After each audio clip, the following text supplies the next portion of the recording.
এই দাদাও বেরিয়ে গেল ল্যাব পাপ্পিটা নিয়ে দুর্গাপুরের উদ্দেশ্যে। বাচ্চার কোয়ালিটি কিরকম লেগেছে? ভালো।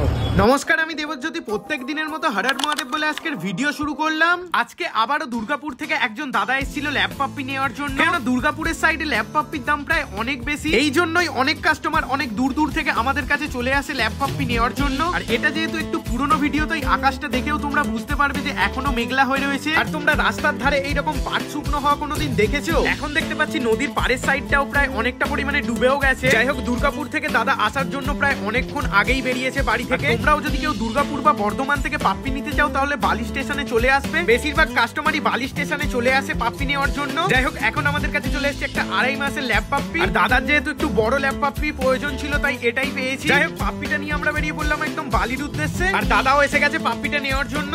আজকে একটা বালিতে ল্যাব বাচ্চা দিতে এসেছি। দাদা কোথা থেকে এসছে বলো? আমার বাড়ি দুর্গাপুর। দুর্গাপুর থেকে এসছে। বাচ্চার কোয়ালিটি কিরকম লেগেছে? ভালো। আচ্ছা, হোয়াটসঅ্যাপে যেটা দেখেছে সেটাই পেয়েছো তো? হ্যাঁ, সেটাই পেয়েছি। হোয়াটসঅ্যাপে যেটা দেখেছে সেটাই পেয়েছে। কত টাকা দিয়ে বুকিং করেছিলে?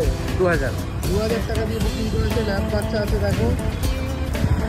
যাই হোক, দাদাও বেরিয়ে গেল বাড়ির উদ্দেশ্যে। আর তোমাদের যদি কারো ডগ পাপির প্রয়োজন হয় তাহলে স্ক্রিনে নাম্বার দেওয়া আছে, কন্ট্যাক্ট করতে পারো।